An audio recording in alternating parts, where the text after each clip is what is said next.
ജനാധിപത്യത്തിൻ്റെ മൗലികമായ കോൺട്രഡിക്ഷൻ, ഈ ഭയാനക രൂപമായ സ്റ്റേറ്റും പൗരനും തമ്മിലുള്ളതല്ലേ എന്ന ഒരു ക്വസ്റ്റ്യൻ സോഷ്യലിസ്റ്റുകൾക്ക് അഡ്രസ്സ് ചെയ്യാൻ പറ്റാത്തതാണ് ഒരു പരാജയമായി എൻ്റെ വ്യക്തിപരമായിട്ടുള്ള നിരീക്ഷണം. ഇപ്പോൾ വേറൊരു തരത്തിലൊരു കൗണ്ടർ ആർഗ്യുമെൻറ്റ് നമുക്ക് വേണം. സോഷ്യലിസ്റ്റ് യൂണിയൻ, സോവിയറ്റ് യൂണിയൻ്റെ തകർച്ചയുടെ ഒരു മൂല്യമായ കാരണം ഇപ്പോൾ പല വ്യാഖ്യാനങ്ങളും പറയാം. ഇപ്പം ശരിയായൊരു നേതൃത്വമില്ലാത്തതെന്നൊക്കെ ആയിരിക്കും മാർക്സിസ്റ്റിൻ്റെ വീക്ഷണം, അല്ലെങ്കിൽ തൊഴിലാളി വർഗത്തിന് അതിനകത്ത് പിടി നഷ്ടപ്പെട്ടതുകൊണ്ടാണെന്നൊക്കെ പറയാമെങ്കിലും അതിൻ്റെ ഒരു പ്രധാന കാരണം ഒരു ബഹുസ്വര രാജ്യം എന്നുള്ള നിലയിൽ ഇന്ത്യയെപ്പോലെയോ അതിനേക്കാളപ്പുറയുള്ള ഈ ബഹുസ്വര ജനവിഭാഗങ്ങൾക്കെല്ലാം തന്നെ ഇൻക്ലൂസീവായ ഒരു സ്പേസ് ഇല്ലാത്തൊരു ഭരണകൂടമായത് കൊണ്ടല്ലേ ഈ ഒരു നിയോ ഗ്ലോബൽ സിറ്റുവേഷനിൽ പിടിച്ചു നിൽക്കാൻ കഴിയാതെ പോയിരുന്നത്. അതുകൊണ്ട് തന്നെ സോവിയറ്റ് യൂണിയൻ തകരുന്നതിൻ്റെ ഘട്ടത്തിൽ പിന്നീട് മുഴുവൻ നാഷണൽ ലിബറേഷനെയാണെന്ന് പറയുന്നില്ല, സ്വതന്ത്രമായി വിട്ടുപോകുക എന്നുള്ളതായിരുന്നു അവരുടെ ഒരു പ്രധാന ആസ്പിറേഷനായിട്ട് മാറിയിരുന്നത്. അവസാനം ഇന്നിപ്പം റഷ്യ മാത്രമായിട്ടങ്ങ് ചുരുങ്ങുന്നു. അത് ആയുധം കൊണ്ട് മാത്രം പിടിച്ചു നിൽക്കുന്ന പഴയതിൻ്റെ ലീഗസി ഉള്ളതുകൊണ്ടാണ് പിടിച്ചു നിൽക്കുന്ന എൻ്റെ ഒരു പോയിൻ്റ്.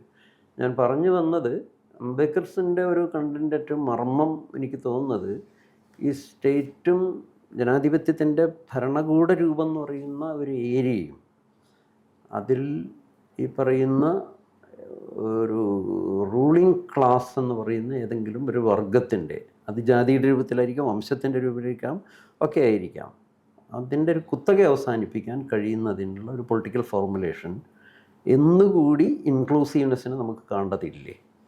അഥവാ മാർക്സിസത്തിൽ അതിൻ്റെ ഒരു കുറവുണ്ടായിരുന്നില്ലേ?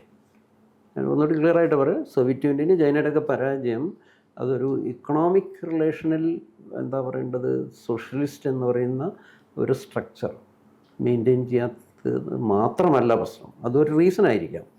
റിലേറ്റീവായിട്ട് മാറിക്കൊണ്ടിരിക്കുന്ന കാര്യമാണ്. കാരണം ക്ലാസ് എന്ന് പറയുന്ന ഒരു സാധനത്തിന് അങ്ങനെ സ്ഥായി ഭാവമൊന്നുമില്ല. ഇന്ന് തൊഴിലാളിയാവൻ നാളെ മുതലാളിയാകാം, ഇറ്റ് ക്യാൻ ബി ചേഞ്ച് എന്നുള്ളതാണ്. കാരണം വർഗപരമായ സ്വഭാവം ഭൗതികമായ റിയാലിറ്റി അനുസരിച്ച് മാറിക്കൊണ്ടിരിക്കുന്നതാണ് ചൈനയിൽ സംഭവിക്കുന്നത്. അതോടെ നിൽക്കട്ടെ, അത് അതുകൊണ്ട് ഒരു അന്യവൽകൃത തൊഴിലാളി എന്ന് പറയുന്നതൊന്നും അങ്ങനെ ഇല്ലേ ഇന്ന്.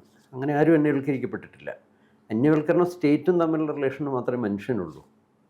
അതാർക്കാണോ സ്ഥായിയായി അതിൽ ഹോൾഡ് ചെയ്യാൻ പറ്റും അതിലേ പറ്റൂ. അപ്പം ഫണ്ടമെൻ്റലായി ഈ പറയുന്ന സോഷ്യലിസ്റ്റ് എന്ന് പറയുന്ന ജനാധിപത്യത്തിൻ്റെ ഒരു നിർവചനത്തിൽ മാർക്സിസത്തിന്, അല്ലെങ്കിൽ നിലവിലുള്ള മാർക്സിനെ എന്ന കാര്യത്തിൽ ഇപ്പോഴും എനിക്ക് പാതി ഞാൻ കുറേ പ്രശ്നങ്ങൾ അദ്ദേഹത്തിൻ്റെ നിരീക്ഷണങ്ങളിൽ ഉണ്ടെന്ന് വിശ്വസിക്കുന്ന ഒരാളാണ്. കാരണം സ്റ്റേറ്റിൻ്റെ കൊഴിഞ്ഞുപോക്കിനെ കുറിച്ച് പറയുന്നെങ്കിൽ, പക്ഷേ ഈ പ്രാക്ടീസ്ഡ് മാർക്സിസത്തിൽ ഡെമോക്രസിയെ വെറും ഒരു ക്ലാസ് റൂളായി മാത്രം ചുരുക്കിയിരുന്നില്ലേ? ഡെമോക്രസി എന്ന് പറയുന്നൊരു സോഷ്യോ പൊളിറ്റിക്കൽ സിസ്റ്റം എന്നുള്ള നിലയിൽ അതിനപ്പുറമുള്ള സ്റ്റേറ്റും പൗരനും തമ്മിലുള്ള, സ്റ്റേറ്റും വ്യക്തികളും തമ്മിലുള്ള കോൺട്രഡിക്ഷൻ തുടങ്ങിയ അസംഖ്യമുണ്ട്. അതിലേതാണ് പ്രബന്ധമണ്ഡനീയതും എൻ്റെ വ്യക്തിപരമായുള്ള അഭിപ്രായം മാർക്സിസം പറഞ്ഞതുപോലെ ക്യാപിറ്റലും ലേബറും തമ്മിലുള്ള കോൺട്രഡിക്ഷനൊന്നും ആയിരുന്നില്ല. അല്ല, ഇപ്പോഴും അല്ല. ഇപ്പോഴും ultimate whether it is in capital democracy, socialist democracy, അല്ലെങ്കിൽ അന്തരാള ഘട്ടത്തിലാണെങ്കിലും ഈ സ്റ്റേറ്റും ഇൻഡിവിജ്വലും തമ്മിലുള്ള കോൺട്രഡിക്ഷൻ തുടരുന്നില്ലേ? അതല്ലേ മൗലികമായിട്ടുള്ള വൈരുദ്ധ്യം എന്നുള്ളതാണ് എൻ്റെ ഒരു ഒരു ഒരു പൊസിഷൻ. ഞാൻ നക്സലൈറ്റ് മൂവ്മെൻറ്റ് വിടുമ്പോഴൊക്കെ ഏതാണ്ട് ഈ ഒരു പൊസിഷനിൽ എത്തിച്ചേർന്നിരുന്നു. പക്ഷെ നമുക്കതെവിടെയും അങ്ങനെ ഒരു ഡിബേറ്റബിൾ പ്ലാറ്റ്ഫോം ഇല്ലാത്തതുകൊണ്ട് എവിടെയും പറഞ്ഞില്ല എന്നേ ഉള്ളൂ. അപ്പോൾ ഇതിൽ ഈ ഭരണകൂടം അതിൻ്റെ അധികാര കേന്ദ്രീകരണം, സൈനിക ഇതിനെ ആശ്രയിച്ച് നിൽക്കുന്ന സംഭവത്തെക്കുറിച്ചൊക്കെയുള്ള ഒരു പാരീസ് കമ്മ്യൂണൊക്കെ ആയിട്ട് ബന്ധപ്പെട്ട് മാർക്സ് നടത്തിയ നിരീക്ഷണമൊക്കെ ശരി തന്നെ.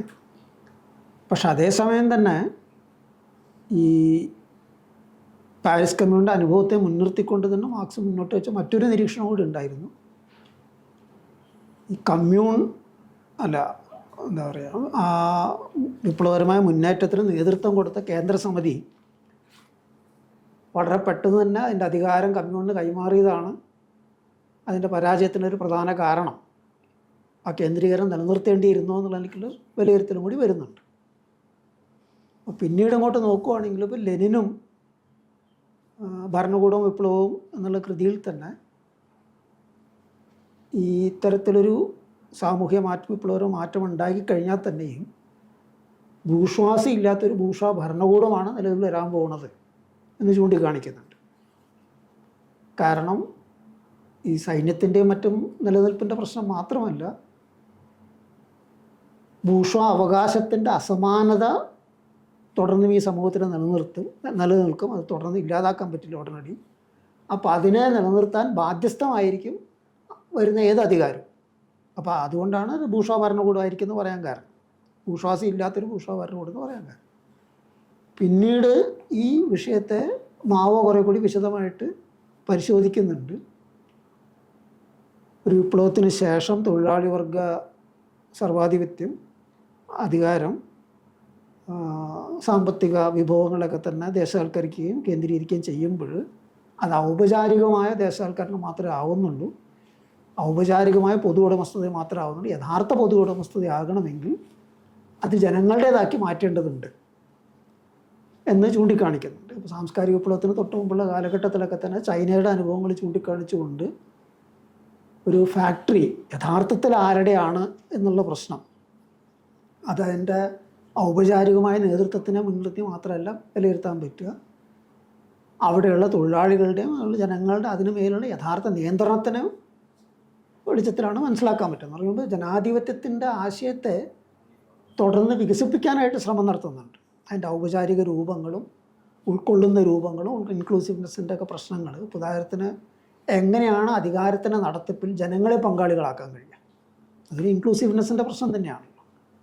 അപ്പോൾ അതാത് സമൂഹത്തിൽ ഈ പറയുന്ന ഉൾച്ചേർക്കൽ അതിൻ്റെ വ്യത്യസ്ത സ്വഭാവം ഉണ്ടാവും. അപ്പോൾ നമ്മളുടെ ഇവിടെ ഇപ്പോൾ ജാതീയമായിട്ടുള്ള ആദിവാസികൾ, അങ്ങനെ ഗോത്ര വിഭാഗങ്ങൾ, മതന്യൂനപക്ഷങ്ങൾ, അങ്ങനെയുള്ള പല വേർതിരിഞ്ഞിരിക്കുന്ന സാമൂഹ്യ വിഭാഗങ്ങൾ നിൽക്കുമ്പോൾ തന്നെ എല്ലായിടത്തും അതേ സ്വഭാവത്തിലായിരിക്കില്ല. പക്ഷെ അവിടെയും ഈ പറയുന്ന ഉൾച്ചേർക്കലിൻ്റെ വിഷയം വരുന്നുണ്ട്.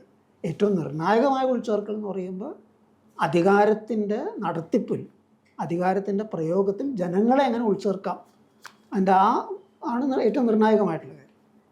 അപ്പോൾ അവിടെ ഈ പറയുന്ന വിപ്ലവത്തിന് ശേഷം ജനങ്ങളെ നിരായുധീകരിച്ചു എന്ന് പറയുന്നത് എനിക്ക് യോജിക്കാൻ കഴിയും ചരിത്രപരമായ വസ്തുതയല്ല. കാരണം സോവിയറ്റ് റഷ്യയിലും കുറേ അധികം കാലത്തേക്ക്, വിപ്ലവത്തിന് ശേഷം കുറേ അധികം കാലത്തേക്ക് ജനകീയ സന്നദ്ധ സേനകൾ നിലനിന്നിരുന്നു. പിന്നീട് 30-കൾക്ക് ശേഷമാണത് ഇല്ലാതാക്കുന്നത്. ചൈനയിൽ ഈ ജനകീയ സന്നദ്ധ സേനകൾ, സായുധമായിട്ടുള്ള സന്നദ്ധ സേനകൾ നിലനിർത്തണോ വേണ്ടിയോ എന്നുള്ള പ്രശ്നം അവിടുത്തെ വലതുപക്ഷവാദികളും ടെങ് ഷോപ്പിംഗ്, ലൂ ഷോവുച്ചെ പോലുള്ള കക്ഷികളും മാവോയുടെ നേതൃത്വത്തിലുള്ള കമ്മ്യൂണിസ്റ്റ് ഇടതുപക്ഷ ആയിട്ടുള്ളൊരു വലിയൊരു ആശയസമരത്തിൻ്റെ പ്രശ്നം തന്നെയായിരുന്നു. പല ഘട്ടങ്ങളിലത് ഏറിയും കുറഞ്ഞൊക്കെ നിന്നിട്ടുണ്ട്. അപ്പോൾ നിരാകരിക്കുന്നൊരു സമീപനമായിരുന്നു. പക്ഷേ ഇന്നത്തെ ലോകത്ത് സാമ്രാജ്യത്വ ശക്തികളുടെയൊക്കെ ശക്തമായ സാന്നിധ്യത്തിൽ ഒരു സ്ഥിര സൈന്യത്തിനെ അപ്പാടെ ഇല്ലാതാക്കാൻ കഴിയില്ല എന്നൊരു ഭൗതിക യാഥാർത്ഥ്യം നിലനിൽക്കുന്നതാണ് അവർ ചൂണ്ടിക്കാണിച്ചത്. അപ്പോൾ അത് രണ്ടും കൂടി എങ്ങനെ കൂട്ടി യോജിപ്പിക്കും? സ്ഥിര സൈന്യം ഒരു വശത്തും മറുവശത്ത് ഈ പറയുന്ന ജനകീയ സന്നദ്ധ സേനയും, രണ്ടും കൂടി അങ്ങനെ കൂട്ടി ആയുധത്തിൻ്റെ കാര്യത്തിൽ പറയുകയാണ്. കാരണം ഇവിടെ വിഷയം വരുന്നതാണ്, ഒരു സമൂർത്ത സാഹചര്യത്തിലാണ് ഈ സോഷ്യലിസ്റ്റ് ഭരണകൂടം നിലനിൽക്കാൻ പോകുന്നത്. അപ്പോൾ അങ്ങനത്തെ ഒരു സാഹചര്യത്തിൽ അതിന് ഈ ബാഹ്യമായിട്ടുള്ള ശക്തികളെ കൈകാര്യം ചെയ്യാനായിട്ട് അതിനെ നേരിടേണ്ട പ്രശ്നമുണ്ട്. പിന്നെ ജനങ്ങളെന്ന് പറയുമ്പോൾ എല്ലാവരും ഒരേ ആൾക്കാരല്ല, അതിൽ തന്നെ വർഗ്ഗങ്ങളുണ്ട്. അപ്പോൾ ആ ആഭ്യന്തരമായി നടക്കുന്ന വർഗ്ഗസമരമുണ്ട്. അപ്പോൾ അതുകൊണ്ട് തന്നെ ഒരു ഭരണകൂടത്തിൻ്റെ മർദ്ദക ഉപകരണങ്ങളെ ഉടനടി തന്നെ ഇല്ലാതാക്കാൻ കഴിയില്ല.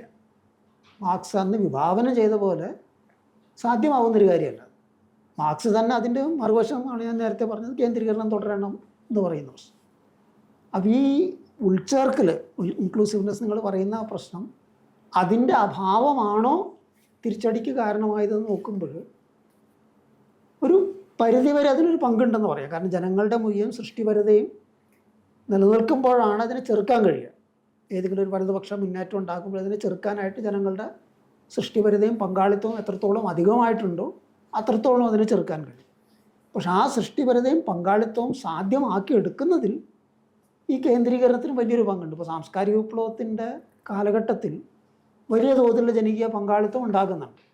പല പുതിയ തരത്തിലുള്ള സൃഷ്ടിപരമായ കാര്യങ്ങളും പിന്നീട് ചൈനീസ് ഭരണഘടനയിൽ തന്നെ അത് അർത്ഥത്തിൽ ഉൾക്കൊള്ളിക്കുന്നുണ്ട്. ജനങ്ങളുടെ അഭിപ്രായ രാഷ്ട്രീയ പങ്കാളിത്തത്തിൻ്റെ പുതിയ പുതിയ രൂപങ്ങൾ ഉൾച്ചേർക്കുന്നുണ്ട്.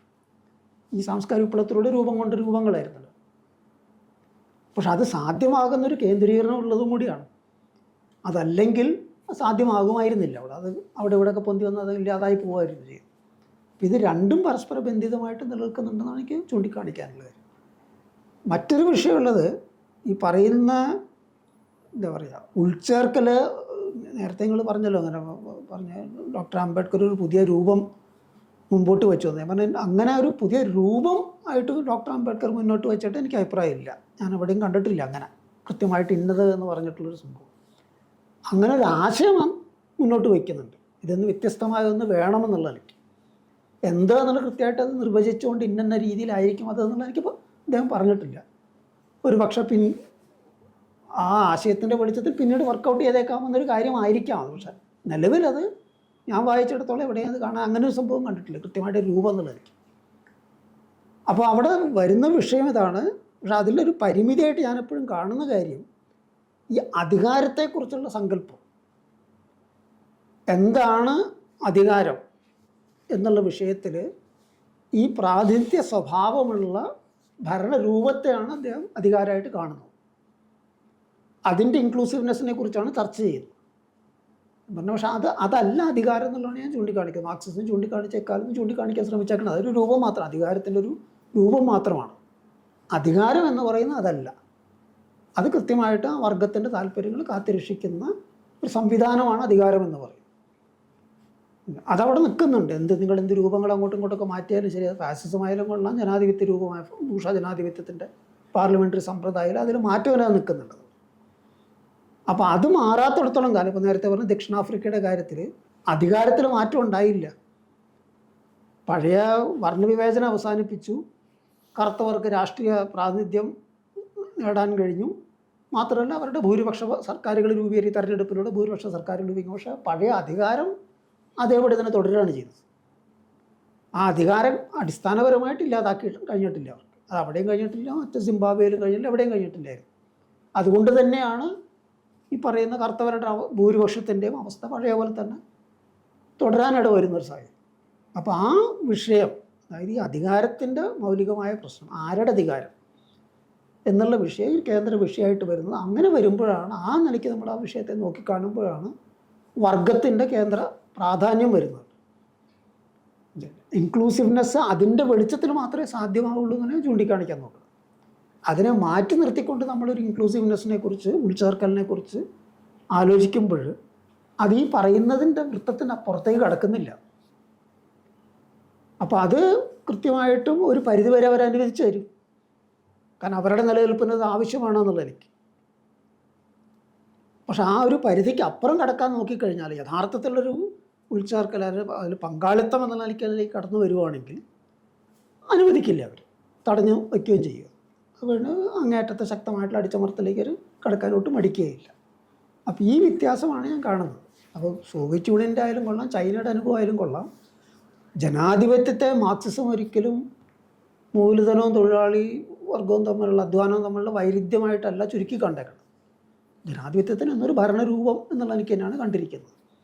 ജനാധിപത്യം എന്ന് വെച്ചാൽ പാർലമെൻ്ററി ജനാധിപത്യം എന്ന് പറഞ്ഞൊരു ഭൂഷാസി അധികാരത്തിൻ്റെ ഒരു ഭരണരൂപമാണ്.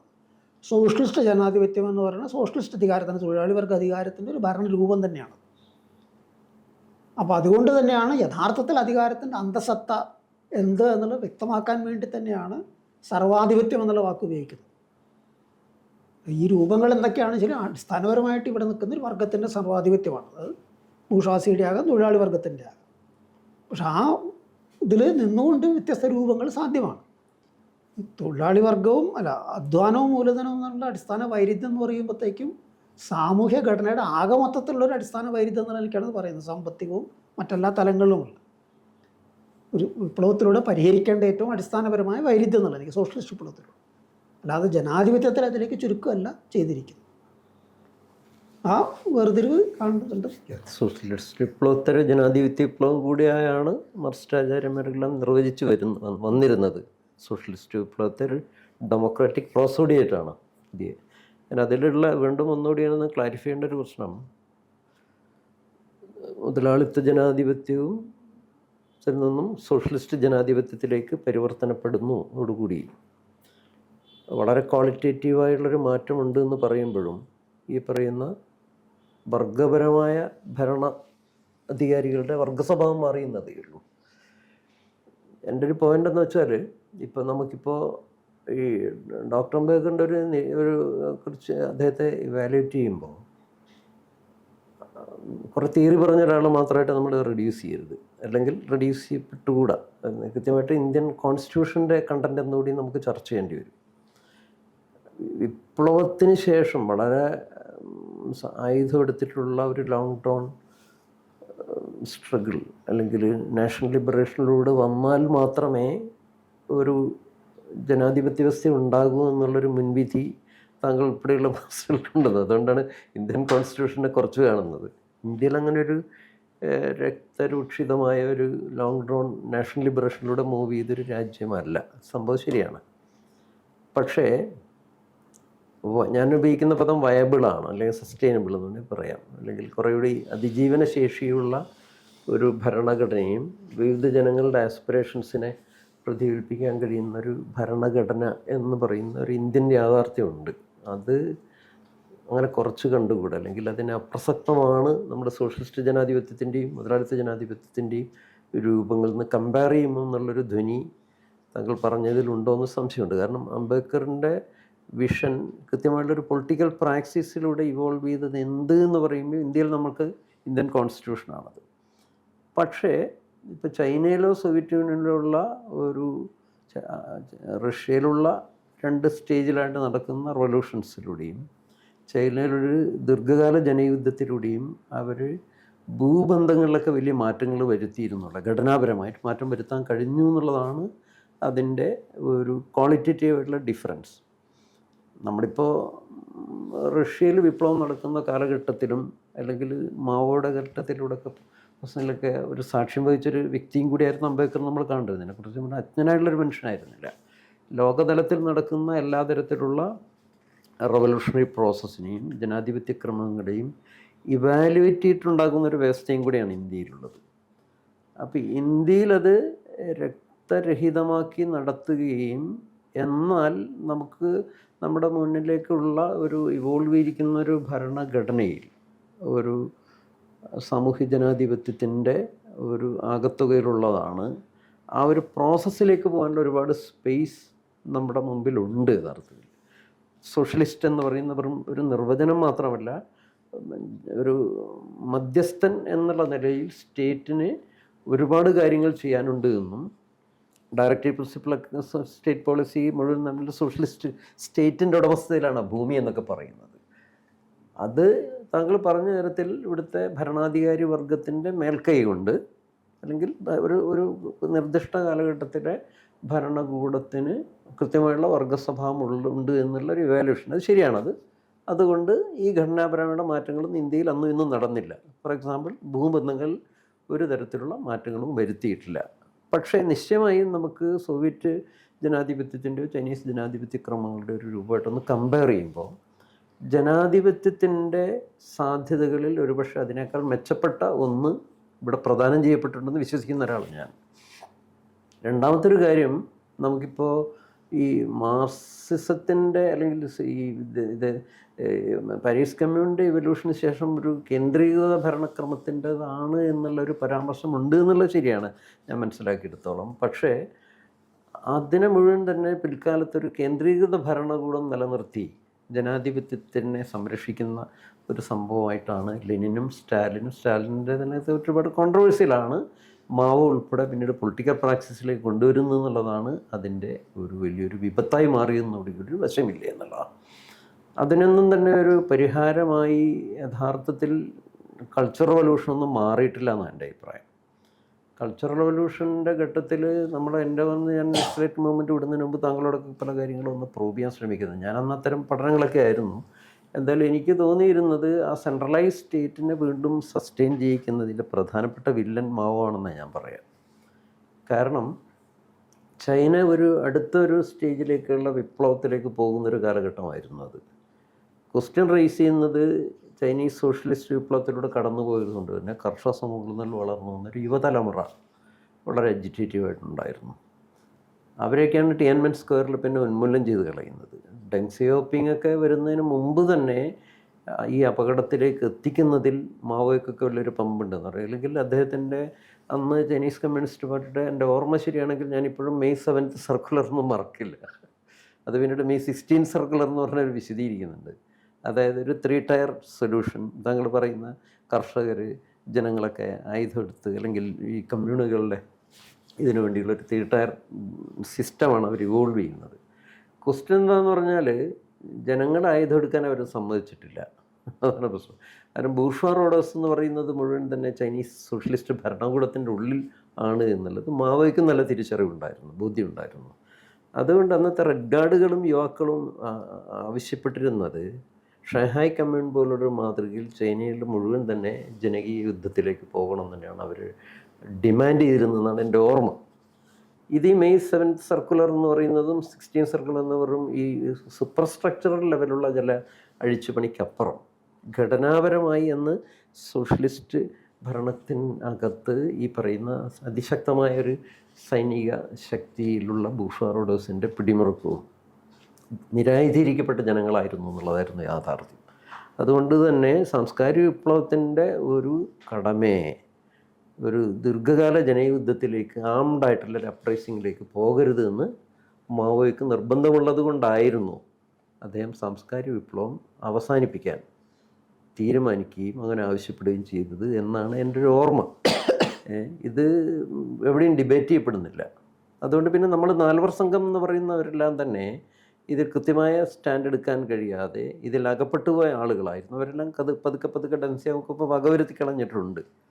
മാവോയുടെ ഭാര്യ എന്ന് പറയുന്ന വ്യക്തികൾപ്പെടെ ഞാൻ പേരുകളൊന്നും എനിക്ക് ഓർമ്മയില്ല. എന്തായാലും അങ്ങനെ സോഷ്യലിസ്റ്റ് മാവോ സദ്യം അതിനകത്ത് എടുക്കുന്ന സ്റ്റാൻഡ് സോഷ്യലിസ്റ്റ് ഭരണകൂടത്തിൻ്റെ ഉള്ളിൽ ഇനിയൊരു വിള്ളൽ അനുവദനീയമല്ല. ഇതായിരുന്നു അദ്ദേഹത്തിൻ്റെ കൺസെപ്ച്വൽ എന്നാണ് ഞാൻ വിചാരിക്കുന്നത്. അതുകൊണ്ട് സാംസ്കാരിക വിപ്ലവം പിൻവലിക്കുന്നതിൽ ഉള്ള പ്രധാനപ്പെട്ട ഉത്തരവാദിത്വം മാവോയ്ക്ക് തന്നെ ഉള്ളതാണെന്നാണ് ഞാൻ വിചാരിക്കുന്നത്.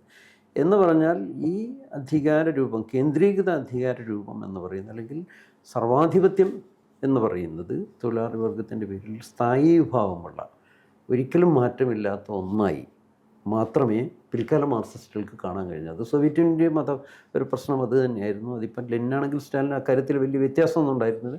മാവോയ്ക്കും പറ്റിയിരുന്ന വലിയൊരു അപകടം അതായിരുന്നു. അതുകൊണ്ട് മാർക്സിസത്തിൻ്റെ പിന്നീടുണ്ടായിരുന്ന ഈ ലേഗസി മുഴുവൻ തന്നെ ഈ പറയുന്ന ഒരു സെൻട്രലൈസ് സ്റ്റേറ്റ് എന്ന് പറയുന്നതും അതിൻ്റെ ഒരു കേന്ദ്രീയ സ്വഭാവവും വർഗാധിപത്യത്തിൻ്റെ പേരിൽ അവർ പിടിമുറുക്കിക്കൊണ്ടേയിരുന്നു എന്നുള്ളതാണ്. ഈ പറയുന്ന ഒരു ബഹുസ്വരതയുള്ള ജനാധിപത്യമാണോ സമൂഹത്തിൻ്റെ അതിജീവനത്തിന് നല്ലത്, അതല്ല ഇതാണോ എന്നുള്ളതിൻ്റെ ഒരു ക്വസ്റ്റ്യൻ ലോക ജനതയുടെ മുമ്പിൽ ഉണ്ട്, അന്നും ഇന്നും ഉത്തരം തേടിക്കൊണ്ടിരിക്കുന്നുണ്ട്. ഇപ്പം നമുക്കിപ്പം സോവിയറ്റ് യൂണിയൻ്റെ എല്ലാം തകർച്ചയ്ക്ക് ശേഷം പ്രസക്തമായി വരുന്നൊരു സോവിയറ്റിൻ്റെ തകർച്ചയുടെ മെയിൻ കാര്യം ഇപ്പം നമുക്കിപ്പോൾ ഗോർബച്ചേവിൻ്റെയും എൽസിൻ്റെയൊക്കെ തമ്മിൽ അങ്ങനത്തെ തർക്കമൊക്കെ പരിഗണിക്കുമ്പോൾ കൃത്യമായും ഗോർബച്ചേവിൻ്റെയൊക്കെ ഒരു താല്പര്യം യൂറോപ്യൻ കമ്പോളമായിട്ട് ഉദ്ഗതിക്കുക അല്ലെങ്കിൽ കോമ്പീറ്റ് ചെയ്യുക, പിന്നീട് കോമൺവെൽത്ത് എന്ന് പറയുന്ന കൺസെപ്റ്റിലൊക്കെയാണല്ലോ വരുന്നത് എന്നുള്ളത്. അവർക്ക് ഇക്കണോമിക്കലി നമുക്ക് വിശദീകരിക്കാൻ പറയുമ്പോഴും തകർച്ചയുടെ മെയിൻ കാരണം ഈ പറയുന്ന രാഷ്ട്രം ബഹുസ്വരമല്ലാതിരുന്നതുകൊണ്ടാണ് എന്നാണ് ഞാൻ മനസ്സിലാക്കുന്നത്. അത് പിന്നീട് വളരെ ഞാൻ അവസാനിപ്പിച്ചു. അപ്പോൾ അതായിരുന്നു എന്ന് ഞാൻ കാണുന്നത്. അതുകൊണ്ട് ജനാധിപത്യത്തിൻ്റെ ഒരു കേന്ദ്ര ബിന്ദുവായി ഇന്നത്തെ നിലയിൽ ലോകം മനസ്സിലാക്കിക്കൊണ്ടിരിക്കുന്നത് ഈ പറയുന്ന വലിയൊരു എല്ലാ വിഭാഗം ജനങ്ങൾക്കും ഉൾക്കൊള്ളാൻ കഴിയുന്നൊരു രാഷ്ട്രീയ വ്യവസ്ഥയിൽ പരിഹരിക്കപ്പെടേണ്ട ഒരു സെക്കൻഡറി ഇഷ്യൂ മാത്രമാണ് അധികാരത്തിലുള്ള വർഗമേത് എന്നുള്ളത്. അതൊരു വിഷയം തന്നെയാണ് എന്നുള്ളതാണ് എൻ്റെ ഒരു നിഗമനം. അപ്പോൾ അത് ഇന്ത്യയെ സംബന്ധിച്ചും പ്രസക്തമാണ്. ഇന്ത്യയിൽ ഇനിയും ഒരു എല്ലാ മർദ്ദിത വർഗ്ഗങ്ങൾക്കും അധികാരം കിട്ടണമെങ്കിൽ ഇൻക്ലൂസീവ് ആകണം ജനാധിപത്യം എന്ന് പറയേണ്ടതുണ്ട്. കേരളത്തിലും എവിടെയാണെങ്കിലും അത് പ്രസക്തമാണ്. അതിനൊരു യൂണിവേഴ്സലായിട്ടുള്ള ഒരു ഒരു ഒരു പ്രസക്തി ഉണ്ടെന്നാണ് വിചാരിക്കുന്നത്. ആ നിലക്കാൻ തോന്നും അംബേദ്കറിനെ വായിക്കേണ്ടത്. ഇതിൽ ഇന്ത്യൻ ഭരണഘടനയെക്കുറിച്ച് പറയുമ്പോൾ അതിൻ്റെ ഈ പറയുന്ന ഉൾച്ചേർക്കുന്ന സ്വഭാവം, അതിൻ്റെ ഘടനാപരമായി ഉൾച്ചേർക്കുന്ന സ്വഭാവം എന്ന് പറയുന്നത് 1935 ഗവൺമെൻറ് ഓഫ് ഇന്ത്യ ആക്ടിൽ നിന്ന് വരുന്ന കാര്യമാണ്. അല്ലാതെ ഭരണഘടനാ നിർമ്മാണ സഭയുടെ കണ്ടെത്തലല്ല. ഇന്ത്യൻ ഭരണഘടനയുടെ 3/4 പങ്കും 1935 ബ്രിട്ടീഷ് കൊളോണിയലിസം തയ്യാറാക്കിയ ഗവൺമെൻറ് ഓഫ് ഇന്ത്യ ആക്ടിൽ നിന്ന് എടുത്തിട്ടുള്ളതാണ്. അപ്പോൾ അത് ഡോക്ടർ അംബേദ്കറുടെയൊക്കെ തന്നെ എന്താ പറയുക സംഭാവനയായിട്ട് വിലയിരുത്താൻ കഴിയില്ല എന്നാണ് എൻ്റെ അഭിപ്രായം. നേരെ മറിച്ച് അതിൽ മൗലിക അവകാശങ്ങൾ അങ്ങനെയുള്ള ചില കാര്യങ്ങളെക്കുറിച്ച് ഡയറക്റ്റീവ് പ്രിൻസിപ്പിൾസ് ഇത്തരം ചില കാര്യങ്ങളിലാണ് അദ്ദേഹത്തിന് നിർണായകമായി പങ്കുവയ്ക്കാൻ കഴിയും. ഒരു കാര്യമാണ് സമയക്കുറവുള്ളതുകൊണ്ട് നമുക്കത് ഇവിടെ അവസാനിപ്പിക്കുക. രണ്ടാമത്, ഈ ബഹുസ്വരത എന്തുകൊണ്ട്, ഈ ഘടന എന്തുകൊണ്ട് തുടർന്നു എന്നൊരു വിഷയമുണ്ട്. ഇന്ത്യയെ പോലെ തന്നെ അധികാര കൈമാറ്റം നടന്നിരിക്കുന്ന ഭൂരിപക്ഷം രാജ്യങ്ങളിലും അത് പലപ്പോഴായിട്ട് പൊളിഞ്ഞിട്ടുണ്ട്. ഇന്ത്യയിൽ നീണ്ടകാലം നിൽക്കുന്നുണ്ട്. എൻ്റെ അഭിപ്രായത്തിൽ നിർണായക ഘടകം ഇന്ത്യയിൽ അങ്ങനെ ഒരു ഭൂരിപക്ഷ ദേശീയത ഇല്ല എന്നുള്ളതാണ്. ഭരണവർഗങ്ങളുടെ അടിത്തറയായിട്ടൊരു ഭൂരിപക്ഷ ദേശീയത ഇല്ല എന്നുള്ളതാണ് എൻ്റെ അടിസ്ഥാന കാരണം. അപ്പോൾ അതുകൊണ്ട് തന്നെ ഈ തരത്തിൽ ഏതെങ്കിലും തരത്തിൽ ഇതിനെ എല്ലാത്തിനും പങ്കാളി, നമ്മുടെ ഇവിടുത്തെ ജാതി ഘടന ഉൾപ്പെടെയുള്ള കാര്യങ്ങൾ നിലനിൽക്കുന്നതുകൊണ്ട് തന്നെ ഏതെങ്കിലും തരത്തിൽ ഇവർക്കിടയിൽ ഒരു സമവായത്തിന് ആവശ്യമായിട്ട് വരുന്നുണ്ട്. അപ്പോൾ അടിയന്തരാവസ്ഥ പ്രഖ്യാപിച്ച ഇന്ദിരാഗാന്ധി ചുരുങ്ങിയ സമയം കൊണ്ട് എല്ലാ അർത്ഥത്തിലും മുന്നിട്ട് നിൽക്കുന്നൊരു കാലഘട്ടത്തിൽ അവസ്ഥയിൽ അതിനെ ഒഴിവാക്കിക്കൊണ്ട് തെരഞ്ഞെടുപ്പിലേക്ക് പോകാനായിട്ടുള്ള പ്രധാന കാരണം എന്തായിരുന്നു? ഇതിങ്ങനെ തുടരാൻ പറ്റില്ല എന്നുള്ള ബോധ്യമുള്ളത് കൊണ്ട് തന്നെയാണ്. അപ്പോൾ അത് ഇന്ത്യയുടെ ഘടനാപരമായിട്ടുള്ള സവിശേഷത വരുന്നൊരു കാര്യമാണ്. അല്ലാതെ നമ്മുടെ ഭരണഘടനയുടെ സംഭാവനയാണെന്ന് എനിക്ക് അഭിപ്രായമില്ല. രക്തരഹിതമായിട്ടാണ് ഈ അധികാര കൈമാറ്റം നടന്നതെന്നുള്ള അഭിപ്രായവും ഇല്ല. അപ്പോൾ നമുക്ക് പിന്നെ ചർച്ചയാവുന്ന കാര്യങ്ങൾ. ഇനി സാംസ്കാരിക വിപ്ലവത്തെക്കുറിച്ച് പറയുകയാണെങ്കിൽ, ഈ മാവോസത്തുങ് സാംസ്കാരിക വിപ്ലവം അവസാനിപ്പിച്ചിട്ടില്ല. അങ്ങനെ ഒരു പ്രഖ്യാപനം ഒരു കാലഘട്ടത്തിലും മാവോയുടെ ഭാഗത്ത് ഉണ്ടായിട്ടില്ല. സാംസ്കാരിക വിപ്ലവം തുടരുന്നതിനെക്കുറിച്ചാണ് മാവോ പറഞ്ഞത്. പല ആവർത്തി അത് വേണ്ടി വരുമെന്നുള്ളത്, അതിൻ്റെ മുന്നേറ്റങ്ങൾ പല ആവർത്തി വേണ്ടി അങ്ങനെ അവസാനിപ്പിക്കാൻ പറഞ്ഞു എന്നാണ് ഞാൻ കേട്ടിട്ടുള്ളത്. ഇല്ലല്ലോ, ഒരിക്കലും പറഞ്ഞിട്ടില്ല. ഒന്നത് അവസാനിപ്പിച്ചേക്കണം ഹോക്ക് ഓഫിംഗ് ആണ്. മാവോയുടെ മരണശേഷം അധികാരത്തിൽ വന്ന ഹോക്ക് ഓഫിംഗ് ആണ് ഔപചാരികമായിട്ട് സാംസ്കാരിക വിപ്ലവം അവസാനിപ്പിക്കുന്നത്. അതിനു മുമ്പ് ഒരിക്കലും അങ്ങനെ അവസാനിപ്പിക്കൽ ഉണ്ടായിട്ടില്ല. പിന്നെ ഈ പറയുന്ന എന്താ പറയുക, തുടർച്ചയായിട്ടുള്ള ജനകീയ യുദ്ധം അസാധ്യമായൊരു കാര്യമാണത്. ഒരിക്കലും ഒരു രാജ്യത്തും ഒരു ലോകത്തിൽ എവിടെയും നടക്കാത്തൊരു കാര്യമാണത്. കാരണം ഒരു യുദ്ധത്തിന് അതിൻ്റേതായിട്ടുള്ള ലക്ഷ്യമുണ്ടല്ലോ. അപ്പോൾ ആ ലക്ഷ്യം പൂർത്തീകരിക്കുന്നതോടുകൂടി ഇത് അവിടെ നിൽക്കും. അത് ഷാങ്ഹായ് കമ്മ്യൂണിനെ സംബന്ധിച്ചിടത്തോളം മാവോ മുന്നോട്ട് വെച്ച കാര്യം, അങ്ങനെ ഒരു അധികാര രൂപത്തിൽ ഇന്നത്തെ ലോകത്തിൽ നിലനിൽക്കാൻ കഴിയില്ല എന്നുള്ളതാണ്. അതായത് നേരത്തെ സൂചിപ്പിച്ച കാരണം സാമ്രാജ്യ ശക്തികളുടെയൊക്കെ ചുറ്റുപാടിലുള്ളൊരു സാഹചര്യത്തിൽ ശക്തമായൊരു കേന്ദ്രീകരണ ഭരണകൂടം ഇല്ല എങ്കിൽ ഇത്തരത്തിലൊരു വികേന്ദ്രീകൃത രൂപത്തിന് അധികാരത്തിൽ വന്നു കഴിഞ്ഞാൽ കമ്മ്യൂണുകൾക്ക് പിന്നെ പ്രസക്തി ഇല്ലെന്ന് കമ്മ്യൂണിസ്റ്റുകൾ തന്നെ സ്ഥാപിക്കാൻ ശ്രമിക്കുന്നുള്ളതാണ് പ്രോബ്ലം. ഇല്ലല്ല, കമ്മ്യൂണുകൾക്ക് വേറെ തരത്തിൽ റെഡ് ഗാർഡുകൾ ആവശ്യപ്പെട്ടിരുന്ന ഷാങ്ഹായ് കമ്മ്യൂൺ പോലുള്ള കമ്മ്യൂണുകൾ ചൈനയിലെമ്പാടും വികസനമാക്കണം. അതാ ശരി തന്നെ. അതുകൊണ്ടാണ് മാവോ ചൂണ്ടിക്കാണിച്ചത് മാവോയിലും തമ്മിലുള്ള ഇന്നത്തെ ലോക സാഹചര്യത്തിൽ അപ്രായോഗികമാണ്, നടക്കാത്ത കാര്യമാണ്. ഈ റെഡ് ഗാർഡുകളുടെ പിന്മുറക്കാരായിട്ടുള്ള ആളുകളെയാണ് ടി.എൻ.എസ്കർ മുഴുവൻ തന്നെ പിന്നെ വകവരുത്തപ്പെടുന്നത്. അല്ല, റെഡ് ഗാർഡുടെ പിന്മുറക്കാരായിരുന്ന ആൾക്കാരിൽ ഭൂരിപക്ഷം ആൾക്കാരെയും ജയിലിൽ അടയ്ക്കാണ് ചെയ്തത്. അർത്ഥത്തില്ല ഞാൻ പറഞ്ഞത്, വർഗപരമായി ആ തലമുറ, ഞാൻ അങ്ങനെയാണ് ഉദ്ദേശിച്ചത്. എന്റെ അഭിപ്രായത്തിൽ ആ തലമുറ അങ്ങനെയല്ല, ചെറുകിട ഉൽപാദകരുടെയും അല്ലെങ്കിൽ അങ്ങനെ ഒരു ക്ലാസ് ഫോർമേഷൻ ഉണ്ടായിരുന്നു. അധികാരത്തിന് പുറത്തുള്ള അവരുടെ പ്രതിദാനം ചെയ്യുന്നവരാണ് ടി.എൻ.എസ്കറിൽ ഒത്തുവിടുന്ന. അല്ല, ചെറുകിട ഉൽപാദകര് വളരെ വളരെ നാമാവശേഷമായിട്ടുണ്ടായിരുന്നു ചൈനയിൽ. കർഷകരിൽ നിന്നൊക്കെ ഉത്ഭവിച്ച ആളുകൾ, എനിക്ക് വന്നത് മറ്റേ, ഞാൻ പലരുടെയും പേര് മറന്നുപോയി. എന്തായാലും ആ കാലഘട്ടത്തിൽ ഈ ടി.എൻ.എസ്കറിനെതിരെയുള്ള മൂവ്മെൻറ്റിൽ ഏത് വിഭാഗങ്ങളിലാണ് പങ്കെടുത്തതെന്നൊക്കെ ഉള്ളത് നമ്മൾ വിശകലനം ചെയ്യേണ്ടതുണ്ട്. ടി.എൻ.എസ്കറിൻ്റെ എതിരെയുള്ള പ്രസ്ഥാനത്തിലാണ്, ഭരണകൂടത്തിനെതിരായിട്ട് വിദ്യാർത്ഥികൾ മാത്രമല്ല വലിയ ബഹുജന വിഭാഗങ്ങളുടെ പിന്തുണയുണ്ട്, മോറലായിട്ട് പിന്തുണയുണ്ട്. അത് ചൈനീസ് നഗരങ്ങളിലെ തൊഴിലാളി വർഗവും വിദ്യാർത്ഥികളുമാണ്. ഈ രണ്ട് സെക്ഷനാണ്. അതുമാത്രമല്ല, പുതിയൊരു ഇടത്തരക്കാരൻ രൂപപ്പെട്ടിരിക്കണം, ഉണ്ട്, പുതിയൊരു ഇടത്തരക്കാരും കൂടിയുണ്ട്. നമ്മളെ ചെന്നർജിൻ എന്ന് പറഞ്ഞൊരു കക്ഷിയുടെ പുസ്തകമൊക്കെ കെ വേണുവൊക്കെ വലിയ ഇതായിട്ട് പറഞ്ഞിരുന്നല്ലോ. അപ്പം ഈ ചെന്നർജിനൊക്കെ പ്രതിദാനം ചെയ്യുന്ന ചെന്നർജിനൊക്കെ ശരിക്കും അമേരിക്കൻ ജനാധിപത്യത്തെയാണ് മറുമാതൃകയായിട്ട്. സാംസ്കാരിക വിപ്ലവ കാലഘട്ടത്തിലാണ് കൃതി എഴുതുന്നത്. ആയിക്കോട്ടെ, ഞാൻ അദ്ദേഹത്തിന്റെ വിഷൻ എവിടെയാണ്? ചെന്നർജിന്റെ ഒക്കെ വിഷൻ അമേരിക്കൻ ജനാധിപത്യം അങ്ങോട്ട് പുണരുകയാണ് ചെയ്യുന്നത്. എനിവേ, ജനാധിപത്യം എന്ന് ആഗ്രഹിക്കുന്ന പുതിയൊരു ഇടത്തരം വർഗം ചൈനയിൽ ശക്തമായി രൂപപ്പെട്ടിരുന്നു. അതിൻ്റെ കൂടി പ്രതിഫലനമായിരുന്നു ടി.എൻ.എസ്കർ മൂവ്മെന്റ് എന്നാണ് ഞാൻ മനസ്സിലാക്കുന്നത്. ഒന്നും കൂടി വായിക്കണം, നിങ്ങൾ പഠിക്കണം. അങ്ങനെയല്ല, അതിന്റെ വസ്തുതാപരമായിട്ടുള്ള അല്ല, ഞാൻ ചെന്നർജിൻ അമേരിക്കൻ ജനാധിപത്യവാദിയാണോ ഇല്ലെന്നുള്ളതല്ല എൻ്റെ ഒരു പോയിന്റ്. ഇൻക്ലൂസീവ് ആയിരുന്നില്ല ആ സെക്ഷൻ, അല്ല അതിന്റെ മൂവ്മെന്റിന്റെ പുറകിലുണ്ടായിരുന്നു ഞാൻ ചൂണ്ടിക്കാണിച്ചത്. എനിക്ക് സംശയമുണ്ടത് എന്തായാലും അതിൻ്റെ ആകത്തുക ഫാസിസത്തിനെതിരെയുള്ള ഒരു ജനാധിപത്യ അപ്സർജിന് ചൈനയിൽ അന്നും ഇന്നും സാധ്യതയുണ്ട്. പക്ഷേ ഒരു ആംഡായിട്ടുള്ള സ്റ്റേറ്റാണ് അതിനെ അങ്ങനെ സപ്രസ് ചെയ്തുകൊണ്ട് നിൽക്കുന്നത്. പിന്നെ താങ്കൾ പറഞ്ഞ ഇൻക്ലൂസീവാണ്. ഇപ്പം അവിടെയുള്ള എന്താണ് ഒരുപാട് മൈനോറിറ്റീസ് ഉണ്ട്. മറ്റേത് ശരിയായിരിക്കാം, ചൈനയിലൊരു ദേശീയയുടെ ഒരു വംശീയാധിപത്യത്തിൻ്റെ കൂടി സ്ഥാനത്തിലാണ് നിൽക്കുന്നത് എന്നുള്ളതാണ് എൻ്റെ അഭിപ്രായം. പക്ഷേ ചൈനയും സോവിയറ്റ് യൂണിയനും തമ്മിലുള്ള വ്യത്യാസം അവിടെയാണ് കിടക്കുന്നത്. പക്ഷേ ഈ എല്ലാ തരത്തിലും ഏത് തരത്തിലും ക്ലാസ് എന്നുള്ളതിനും കാസ്റ്റ് എന്നുള്ള നിലയിലും അല്ലെങ്കിൽ റേസ് എന്നുള്ള നിലയിലും മൈനോറിറ്റീസ് എന്നുള്ള നിലയിലും ഇൻക്ലൂസീവ് ആകാതെ ഒരു ജനാധിപത്യത്തിനും അതേ പറഞ്ഞ. പക്ഷേ ഇൻക്ലൂസീവ്നെസ്സിൻ്റെ ഏറ്റവും കാതലായ പ്രശ്നം അധികാരത്തിന് നടത്തിപ്പിലുള്ള ജനങ്ങളുടെ പങ്കാളിത്തമാണ്. അല്ലത് അങ്ങനെ അമൂർത്തമായി പറഞ്ഞാൽ പോരാ, പങ്കാളിത്തത്തിന് കൃത്യമായ രൂപങ്ങൾ. അതിനെ മുൻനിർത്തിയാണ് ഈ പറയുന്ന വിവിധ സാമൂഹിക വിഭാഗങ്ങൾ ഉൾപ്പെടെയുള്ള അത്തരത്തിലൊരു. അല്ല, ഞാൻ പറഞ്ഞത് ഈ നമ്മുടെ ഇപ്പം ഇന്ത്യൻ കോൺസ്റ്റിറ്റ്യൂഷൻ അതിനുള്ളൊരു ഫ്രെയിം വർക്ക് പ്രദാനം ചെയ്യുന്നുണ്ട്. ലോകത്തുള്ള ഈ പറയുന്ന മുൻ സോഷ്യലിസ്റ്റ് ഭരണകൂടങ്ങളിലും പല യൂറോപ്യൻ രാജ്യങ്ങളിലും അങ്ങനെ ഒരു ഫ്രെയിം വർക്ക് പോലും ഇല്ല എന്നുള്ളൊരു പ്രശ്നമുണ്ട്. ഉള്ള ഫ്രെയിം വർക്കിന് തുറപ്പിലെത്താനല്ല ട്രംപ് ഇപ്പോൾ ശ്രമിച്ചുകൊണ്ടിരിക്കുന്നത്.